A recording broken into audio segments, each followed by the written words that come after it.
Salut les loulous, c'est Ronron le Costaud, j'espère que vous allez bien. On se retrouve aujourd'hui au centre de rééducation de Bel-Air en Touraine, à la Membrol-sur-Choisy. Je vous emmène avec moi pour vous faire découvrir un métier passionnant, l'ergothérapie. L'ergothérapie c'est quoi? Je ne vais pas vous le dire tout de suite, il y a des gens qui vont se charger de le faire pour moi. En attendant, je compte sur vous, mettez un petit pouce bleu en bas de la vidéo et dites-moi les métiers que vous avez envie que je vous fasse découvrir. On se retrouve dans un des locaux du service ergothérapie du centre de Bel-Air et je suis avec deux ergothérapeutes qui vont se présenter. Moi c'est Clémence, du coup je suis ergothérapeute depuis 2018, diplômée en 2018 et je travaille dans ce centre, donc dans le centre de Bel-Air depuis 3 ans et demi. Et moi du coup je m'appelle Marine, je travaille ici à Bel-Air depuis octobre 2020 et je suis diplômée de Rouen depuis 2018 aussi. Alors mesdames, moi je sais ce qui se passe ici dans un centre de rééducation, voilà, mais clairement, qu'est-ce qu'on vient faire en centre de rééducation? Pourquoi on vient ici? Qu'est-ce qui se passe de manière générale? Vas-y. Vous battez pas.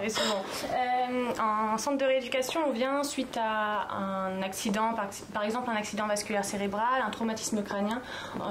Ça peut être après une lésion médulaire. Ça c'est moi. Qu'est-ce qu'on a? On peut avoir des patients brûlés, amputés, on a énormément de patients variés, de types de pathologies très variées. Et globalement, pour faire une phrase très courte, les patients viennent en ergothérapie pour devenir le plus autonome possible. Dans leurs activités vie quotidiennes. Voilà. Et dans les centres de rééducation, donc il y a des gens qui viennent comme moi, qui viennent pour des longues périodes, et il y a des gens qui viennent beaucoup moins longtemps aussi. Enfin, moi, dans mes souvenirs, j'avais fait des rencontres, mais assez furtives. Tout à fait. Là, on a des patients déjà qui peuvent venir juste en consultation pour voir un médecin, peuvent venir aussi une semaine pour, par exemple, une toxine. Donc ça, après, c'est des termes un peu plus techniques, mais voilà, quand il y a vraiment un besoin très ponctuel d'un point de vue plutôt médical, et en effet, ça peut s'étendre des fois à 1, 2, 3 années. Bon, des fois, ça devient un peu trop long, mais ça peut vraiment devenir très long selon les besoins. C'est vraiment en fonction des objectifs. Ouais. Ok, donc ici, c'est quoi ce local? On est sur un local de stockage de fauteuils. C'est le garage, ouais, c'est ça? Et encore. Non, mais c'est quand on a besoin de présenter aux patients tout ce qui existe en termes de fauteuils roulants électriques, fauteuils roulants manuels, motorisation de fauteuils, scooter encore. Ça nous permet, on essaie d'avoir le maximum de matériel sur place pour pouvoir faire des essais tout de suite. Plus facilement, parce que sinon après il faut passer par un distributeur de matériel médical et les délais sont parfois un petit peu plus longs. C'est vachement bien, par contre c'est vachement bien parce que moi tu vois j'ai connu un centre où il y avait du matériel mais pas autant et c'est vachement bien parce que vous avez tout à portée de main et comme tu dis on est obligé de passer par des revendeurs médicaux et je t'avoue que ça fait un peu canne à pêche quand t'es en centre de rééducation. J'avais vraiment l'impression après d'être obligé de passer que par lui parce que il m'avait prêté mes fauteuils toute ma rééducation donc c'est bien, mais ouais vous avez vraiment beaucoup de matériel hein. On essaie d'être le plus varié possible. Donc comme tu disais Clémence, on a le scooter donc qui est un peu une catégorie à part mais qui fait partie des fauteuils roulants électriques. Donc on a vraiment des fauteuils 6 roues, on a aussi des plus petites motorisations qui se mettent sur les fauteuils manuels. Voilà, Benoît Système, ça je l'avais avant, ceux qui me suivent depuis longtemps. On a aussi du coup plutôt des fauteuils actifs quand on a des patients jeunes para, etc. Plutôt actifs qui ont besoin de voir à quoi ça ressemble. Et après on a aussi, là c'est un peu autre chose, mais du positionnement tout à fait pour faire essayer quand on est vraiment sur des choses très spécifiques. Donc voilà, et ça c'est qu'une toute petite partie du matériel qu'on a. Vous avez même des roues pour aller faire du VTT, du hors-chemin. Oui, parce que l'idée c'était aussi maintenant d'avoir un guidon, comme je crois que j'ai vu dans j'en ai un. En avoir un pour les faire essayer à nos patients parce que ça fait aussi partie des demandes. La troisième roue maintenant, de toute façon c'est... J'ai envie de dire c'est le B.A.-ba. Et c'est chouette, je vois que vous avez aussi les installations de conduite. Oui, alors... C'est pour montrer. C'est pour montrer aux gens ce qui existe. Oui, tout à fait, pour qu'ils aient un peu plus l'idée en tête, parce que quand on dit qu'on va mettre un cercle accélérateur sur un volant, c'est pas forcément parlant, donc ça permet de faire une première approche, et puis ensuite ceux qui peuvent faire du simulateur, ils le voient vraiment sur le simulateur, ils comprennent encore mieux. Parce que ça c'est important de le dire, c'est que souvent dans mes commentaires de mes abonnés, par qui t'es passé pour tes équipements de conduite, où t'as trouvé tout ça, par une ergothérapeute, c'est mon ergothérapeute qui m'a tout trouvé, et après qui a travaillé avec un équipementier auto, mais c'est vrai que moi ça part de l'ergothérapeute et qui m'a tout trouvé, notamment mon bras robot pour charger, et que je voyais pas beaucoup à l'époque, et c'est vrai que ça m'a évité depuis 10 ans que je suis en fauteuil de ne plus avoir d'épaule. En gros, à quoi vous servez? Ça sert à quoi une ergothérapeute ou un ergothérapeute?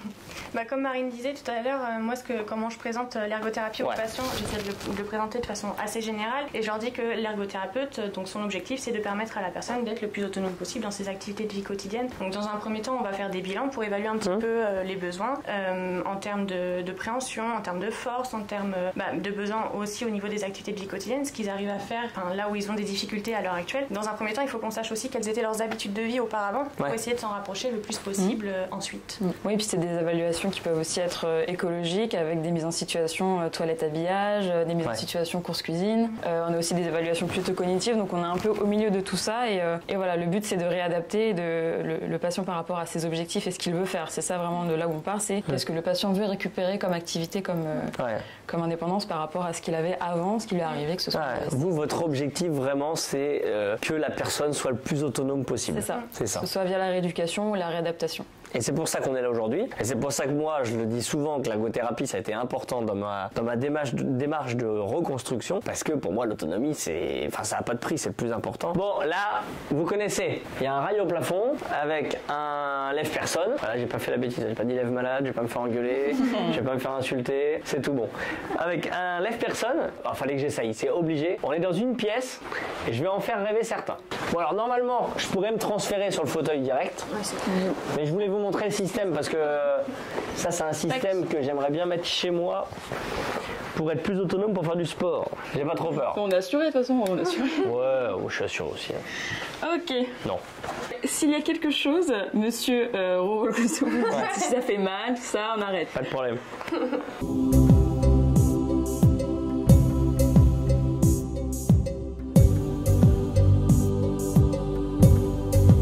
Donc là en gros, c'est un simulateur de conduite, c'est ça hein?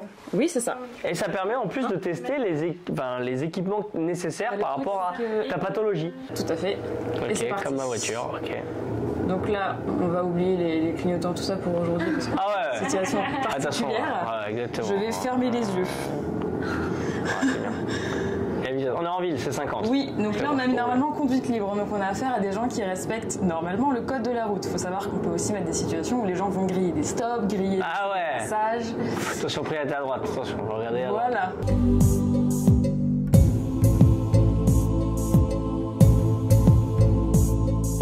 Donc c'est une musique libre de droite, toujours la même. Mais... Ouais.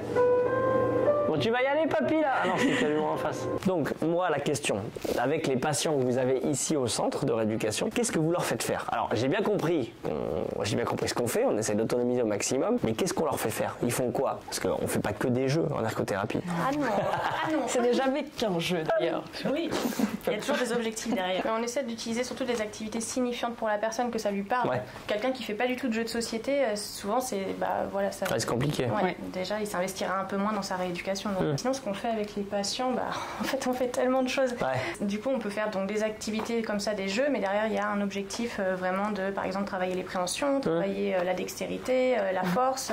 Et du coup, on va essayer d'utiliser des jeux et de changer les règles. On utilise, très rarement, on utilise la vraie règle du jeu. Le but, c'est que nous, ça nous fasse travailler l'objectif qu'on a en tête en tant qu'ergo. Par exemple, du coup, aller prendre un objet et le déplacer, parce que après, ça permettra à la personne de prendre sa fourchette et puis pouvoir aller chercher. Et dans d'autres, selon les besoins et selon aussi les capacités du patient, parce qu'on est des fois pas mal limité aussi par ça, on peut aussi faire plus de l'écologique. Donc ça veut dire plus coller au quotidien et à vraiment ce que le patient pourrait faire chez lui à la maison. Donc des fois, on a besoin d'expliquer au patient parce que des fois, ils nous regardent en disant oui, mais pourquoi vous me faites faire ça? Je ne comprends pas. C'est ça, ouais. Donc là, après, c'est à nous de mettre du sens aussi des fois, de leur expliquer. On parle vraiment de l'activité. En effet, comme tu disais, il faut que ça fasse sens. Donc des fois, justement, en début de prise en charge, quand la personne a beaucoup de difficultés d'un point de vue moteur, on est des fois obligé, entre guillemets, de faire des choses qui n'ont pas forcément de sens. Donc on va en effet vraiment travailler avec des pions, des petits objets pour travailler les préhensions, mais dès qu'on peut, on essaie de passer sur de l'écologique. Mais voilà, on peut vraiment aller très loin dans les mises en situation. Quand justement on arrive dans la réadaptation, on va faire les mises en situation sur les simulateurs de conduite. Donc ça balaye énormément de choses ergones. Donc là, on est sur le plateau, dans le centre de rééducation. Donc il y a Donc toute la partie derrière, c'est la partie kiné, c'est ça? Tout à fait. Toute Avec la les partie appâts qui kiné. sont tout au bout là-bas encore. Avec les fameux plans Bobat. Ça, c'est pour s'entraîner à se transférer à l'équilibre, tout ça. Exactement. Les barres Voilà. parallèles, les vertiques juste derrière. Et Ok. puis il y a encore plein d'autres matériels qui suivent dans tout l'arc. Plein d'autres choses. Ouais. Et ensuite, donc on a toute la partie ergothérapie. Maintenant, on va aller voir d'ailleurs. Tout à fait. Mais il y a un petit côté salle de classe, on a pas mal de tables, c'est vrai. mais on n'est vraiment pas tout le temps ici. On peut être dans la salle dans laquelle on était tout à l'heure, en Ouais. conduite, en cuisine, Ok. en menuiserie. Qu'est-ce que c'est que tout ça, là, tout ce qu'il y a dans les placards là? Là, du coup, on va avoir du matériel pour travailler en bas, donc plutôt tout ce qui va être sensibilité. Donc avec des bacs avec des lentilles, des choses plus ou moins rugueuses, plus ou moins douces. Là, on va avoir des poids pour des patients qui ont besoin de retravailler ou de reprendre un petit peu de force. Après, c'est dans une demi-mesure, hein, quand il y a du vrai renforcement, Ah ouais. donc plutôt une Oui. activité physique adaptée. J'ai les mêmes à la maison. Là, on a du matériel plutôt pour l'écriture avec des adaptations. Les crayons. Tout à fait. Et là, on a même des plateaux canadiens, puisque voilà, on a aussi des personnes brûlées qui ont besoin d'être posturées Ok. grâce à ça. Puis après, on a un peu, là, c'est un peu pêle-mêle, honnêtement. On a un petit peu encore de matériel là, plutôt de sensibilité. Ouais. Là, c'est outils, ça, voilà, c'est un peu varié. Après, on va avoir plein de pions différents, de tailles différentes, de textures aussi différentes pour tout ce qui est prise de préhension, dextérité, Exactement. etc. Ok. Mais du coup, c'est marrant. Je pense que vous voyez dans la vidéo. C'est marrant parce que quand tu vois tout ça, moi, j'ai l'impression d'aller dans les. Quand je vais voir la maîtresse de ma fille Ouais. en maternelle et qu'il y a plein de trucs. Mais c'est vrai. Mais c'est pas méchant. Hein. Mais c'est vrai que c'est du matériel qui sert aussi beaucoup pour les enfants, mine de rien. Ouais. C'est le retour qu'on a aux patients. Donc, moi, ce que j'essaie de leur expliquer, c'est que dans un sens, oui, il y a de la rééducation. Donc, on Ouais. repart des fois un petit peu des bases. Et puis, c'est ça. on essaie de mettre autre chose que ce que mettraient des enfants de maternelle dans l'activité. Bah ouais, Plus grave. de sens, quoi. Franchement, dites-moi en commentaire. Moi, ça me rappelle trop le garage de mon grand-père où il y avait tout rangé sur les étagères. C'est toi le papy, là. C'est pas moi. Non mais c'est vrai, il y a de tout. En fait, c'est excellent parce qu'il y a de tout, on retrouve de tout. Et j'ai l'impression, tu vois, en fait, l'ergothérapie, c'est un peu la quincaillerie, tu vois. Si tu cherches quelque chose, c'est ici. Ouais. Va falloir chercher, Ouais. mais c'est ici. Il y a des patients avec un citron quand même ou pas? Oui. Beaucoup, hein. Oui. Ah, oui. C'est... Moi, j'avoue, j'étais avec un citron pour un truc, c'est que j'avais pas envie de faire de cuisine. On a voulu me faire une tartiflette. On était en Haute-Savoie, c'est normal. On a voulu me faire faire une tartiflette et j'y étais. Et en fait, j'avais pas spécialement tout était pas adapté pour moi. J'avais pas ce qu'il fallait et je me suis ennuyé. Je l'ai fait, on l'a fait, on était plusieurs. Mais c'est surtout la paraplégique qui était avec nous qui a tout fait. Voilà, nous on a fait quelques petits trucs avec une autre tétra. Et en fait, quand je suis sorti, je me suis dit, ah, je suis con, j'aurais trop dû bosser parce que le temps que j'ai perdu. Et puis quand t'es dehors, y a plus quelqu'un comme ici pour te faire à manger. C'est toi, faut que tu te débrouilles. Et maintenant, j'adore cuisiner. Mais avant, c'était une catastrophe. Et en fait, j'aurais dû le faire. Hein. Ouais. Je suis un cordon bleu. Non, je déconne, c'est pas très vrai. Je me débrouille. Alors, nouveau décor pour la suite de l'interview. Moi, j'ai une question. Quelles sont les qualités indispensables pour être une bonne ergothérapeute? En premier, je dirais être adaptable ou flexible. Ouais. Parce que déjà du fait de nos tâches, on travaille sur énormément de choses différentes. Et puis là, je vois en tout cas dans ce centre de rééducation-là, et je pense que je parle pour les autres ergos en rééducation, on est souvent en double, triple, quadruple tâche avec un patient. L'ordinateur, Ouais. on a des démarches administratives pour nos patients à faire, on a des coups de téléphone avec les revendeurs, les familles. Donc ouais, je dirais adaptable et flexible. Et curieuse, Ouais. je dirais. Curieux. Ouais. Tout à fait. Ouais, parce que ça évolue en permanence en fait. Oui. Les solutions, elles évoluent en permanence. Tenir informé constamment de tout ce qui existe, des nouvelles technologies aussi. Ouais. Il y a de plus en plus les nouvelles technologies à prendre en compte. Ouais, du nouveau matériel, Ouais. des nouvelles pratiques en ergo, parce que la salle qu'on a ici, c'est aussi parce que notre pratique évolue. Celle qu'on a aujourd'hui n'est pas celle qui existait dans les années 80-90. Alors, donc là, on est dans une pièce, vous m'avez dit, c'est un nom, ça s'appelle là Une salle de vie quotidienne. Salle de vie quotidienne. Ok. En fait, on a recréé quoi ici? On a On a créé une chambre, un bureau, un dressing. Ouais, il y a tout, t'as le bureau. Ouais, avec du mobilier qui n'est pas forcément réglable en hauteur, adaptable, etc., comme on peut voir dans les chambres des patients. Donc avec Ouais. un lit, on a quand même essayé de montrer des techniques. Donc on va avoir des pieds de lit, on va avoir des barres de transfert. Mais l'idée, c'est de voir comment le patient fait quand il se retrouve avec des meubles qu'il pourra avoir chez lui. Ouais, donc là, les pieds comme ça, hein, c'est ça, c'est pour rehausser le lit quand c'est Voilà. pas la bonne hauteur On par essaie de rapport au montrer au fauteuil. patient les solutions qu'il peut mettre en place si jamais à la maison il est dans la même configuration, c'est-à-dire un lit trop bas et voilà. Et Moi j'ai fait ça chez moi du coup, alors j'ai pas ces pieds là mais j'ai fait des pieds maison pour mon canapé. Oui, Voilà. on a- Et là effectivement ça permet d'avoir un lit qui est plus ou moins en hauteur pour se transférer. c'est ça. Et puis de voir justement si en s'entraînant avec un lit qui se règle pas, est-ce qu'ils arrivent toujours à être autonomes Ouais. au transfert, parce qu'on dit à chaque fois qu'ils peuvent faire plein de choses tout seuls, mais en fait on se rend pas compte. Ouais. Et l'environnement adapté aide beaucoup. Ah bah c'est clair. C'est pas toujours facile de s'en rendre compte. Et puis c'est vrai que il y a la situation où tu es à la maison et tout est adapté et il y a la solution où tu pars en vacances. Et partir en vacances, c'est vrai que moi quand il y a des lieux adaptés, des fois je leur dis le lit il est pas trop à hauteur. Ça. Alors Moi, je veux bien me mettre en situation sur tout, mais Et en plus, je crois qu'il fuit, je ne suis pas sûre. Non, mais alors le repassage, honnêtement, le repassage des filles, je suis désolé, mais ça, c'est vraiment...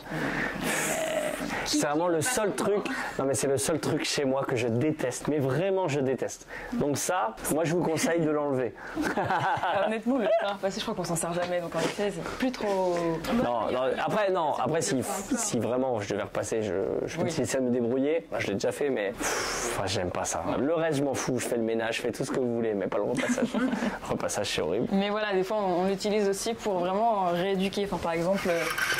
Quand on va en travail plutôt dans les amplitudes au niveau des épaules, plutôt de se mettre sur une salle et d'essayer de déplacer des pions, on va demander d'aller chercher des objets justement en hauteur, d'essayer de les déplacer, de plier des vêtements et ça leur permet ça, je vois, ça par exemple, c'est un truc que tu retrouves un peu partout, en plus ça existe maintenant. Voilà, ça vient de chez Ikea, typiquement, on essaie vraiment de sur les habitudes de vie des gens. Bon, alors je fais moi, même si je galère avec mes mains. Oh, ça va, on se débrouille. Mais il reste bloqué, ça va, il reste bloqué. Putain, la vache. Ah, c'est que j'ai le rideau. Attends, qui m'embête. Ouais, c'est le rideau. C'est le rideau. Non, mais il y a toujours des excuses, attends. Ah, c'est plus facile. Ouais, exactement. Laissez-le galérer, c'est pour son bien. Non, mais là, en vrai, je serais chez moi, ça fait longtemps que ça serait dans la bouche.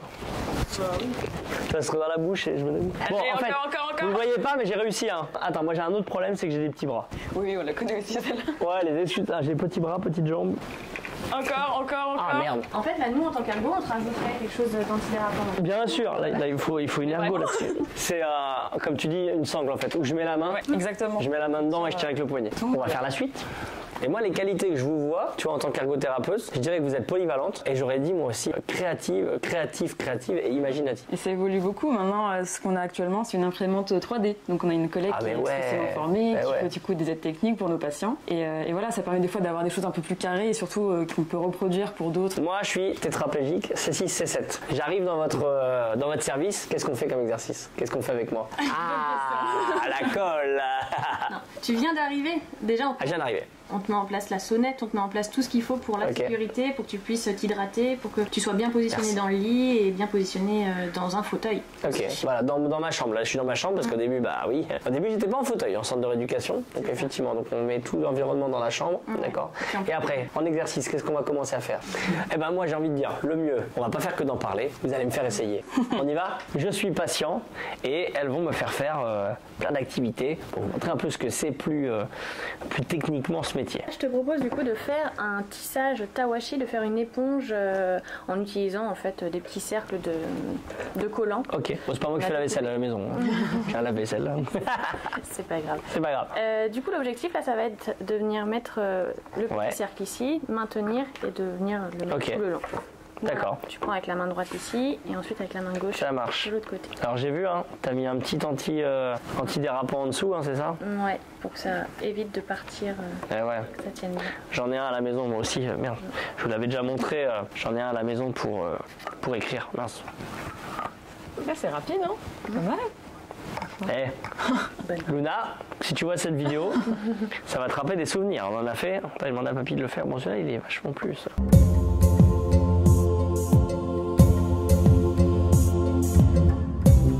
Pour la suite, du coup, il faut passer au-dessus, en dessous, en dessous. Donc là, ça se complexifie un petit peu. Un peu trop compliqué. On peut essayer, par exemple, de prendre un crochet. J'avais fait ça avec un patient, de prendre un crochet et du coup, ça permet de prendre le fil plus facilement.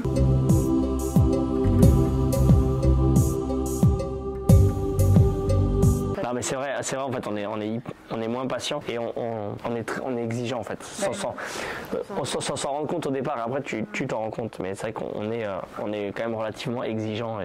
Voyant que tu t'es très bien débrouillé dans l'activité précédente, on gradue un peu. Là je viens de le mettre à l'envers pour voir un peu comment tu bouges. Donc tu vas essayer de nous le mettre à l'endroit et de le plier de manière la plus propre possible. Je repasse pas. Par contre je plie le linge.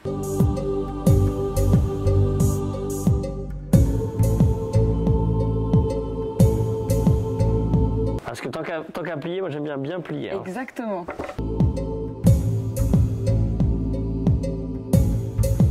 Parfait. Voilà comment je plie. C'est pas trop mal. Dites-moi dans les commentaires si ça vous plaît. Et le but c'est de ne pas faire tomber la tour.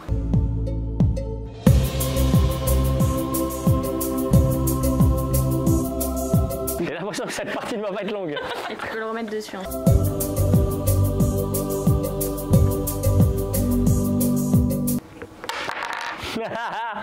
Non, c'est un stress. Hein. C'est tien, hein. C'est douloureux, mais ça va arriver. C'est un échec. Et voilà, alors, écoute, très bien, très bien. Les prises étaient parfaites. Ouais. Bon respect des consignes, belle attention, très bien.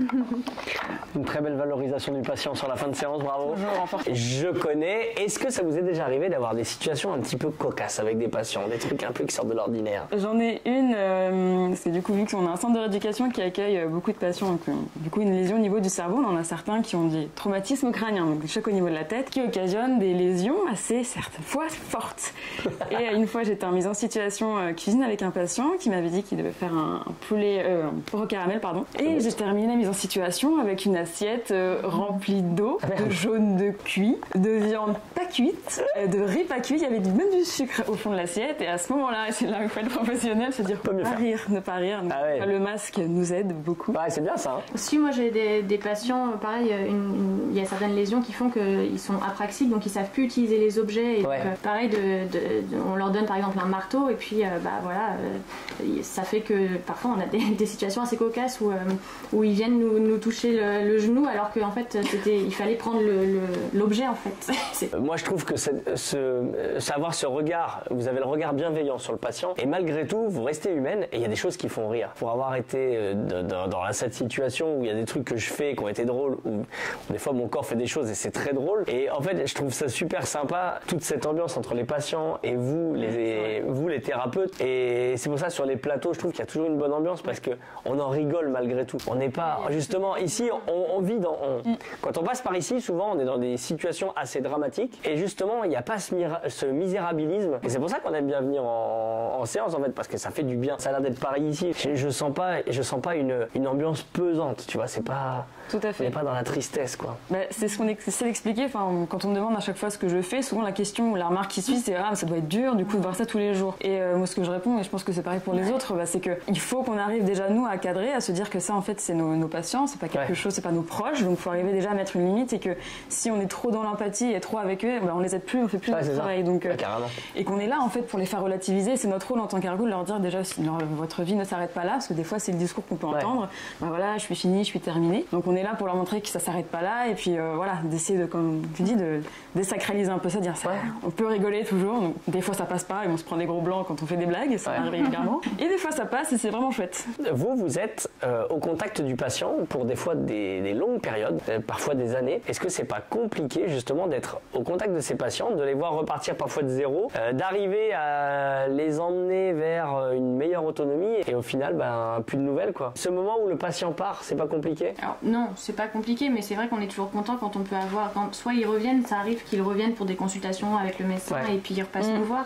Mais sinon non, on sait qu'ils sont là pour ça et qu'après prennent leurs activités, leur quotidien en fait. Donc, on est surtout content pour eux, mais par contre on est content quand on peut avoir des nouvelles. Mais après, oui, c'est ça, c'est tout l'intérêt quand ils sont ici d'arriver aussi à poser des limites, parce que c'est des fois qui est un peu compliqué avec les patients de se dire qu'on n'est pas leur ami, mais qu'on est leur éducateur, et c'est ça à la fin qui permet, comme tu dis, qu'on se dise voilà, c'est bien, vous avez avancé et maintenant vous êtes autonome, ou voilà, et vous pouvez partir, vous n'avez plus besoin de nous. C'est ça qui fait que ça reste sain, quoi. Moi du côté patient, j'ai eu la même chose, c'est-à-dire que vraiment j'ai été très proche, mon ergothérapeute, mon APA, activité physique adaptée, et ma kiné, c'est vraiment des gens que j'ai eu dans mon cœur, que j'ai encore dans mon cœur parce que j'ai encore des contacts avec eux. Moi je sais qu'à chaque fois que je vais en Haute-Savoie, j'essaye de passer au centre de rééducation, et je vois que ça leur fait plaisir, puis moi c'est vrai que ça fait plaisir aussi de revoir ces gens-là. C'est ça, c'est un peu de reconnaissance, tout ça. Est-ce qu'il y a, vous, un souvenir qui ressort du lot En formation, et c'était pendant un stage, j'avais une patiente qui était amputée des 4 membres, et j'ai assisté à ses premiers pas, en fait, premiers pas avec les prothèses. Je crois que j'étais encore plus émue qu'elle. C'est normal, j'imagine. Pas forcément de gros souvenirs majeurs, ça va être plein de petits où, entre guillemets, pas grâce à nous, mais parce qu'on les a aidés à faire leur démarche pour l'acquisition du fauteuil, par rapport à l'évaluation du domicile, ils vont avoir des petits mots, nous dire vraiment merci beaucoup, grâce à vous, j'arrive à faire ça. Donc on essaie toujours de replacer en disant que c'est quand même eux qui font les 80% du travail, donc il faut les voir 100%. Mais ça va être plein de petits moments où quand on va les aider à revalider leur permis, enfin j'ai une jeune patiente, c'était ça, j'ai vraiment senti dans son regard que ça avait été fort, ça avait été lourd, stressant, mais qu'elle est arrivée et voilà. Marine, Clémence, moi je vous remercie beaucoup pour votre accueil. Franchement, merci. Ça a été au top du top. Merci pour la sincérité dans vos réponses. Si vous avez un message à faire passer, qu'est-ce que vous voulez leur dire? Devenez ergothérapeute. C'est super. C'est un métier génial. Eh bien voilà, je vais laisser Marine et Clémence travailler. J'ai passé un super moment avec elles. J'espère que je vous aurai fait découvrir ce monde de l'ergothérapie qui est vraiment un monde génial. En attendant, je compte sur vous. Abonnez-vous à ma chaîne, activez la cloche pour ne pas rater les prochaines vidéos et laissez-moi un petit pouce bleu. Bon, regardez, elles le font mieux que moi parce que comme ça, il y aura plein de futurs ergothérapeutes qui verront cette vidéo. Voilà, en tout cas, on se retrouve très vite pour de prochaines aventures. À bientôt tout le monde.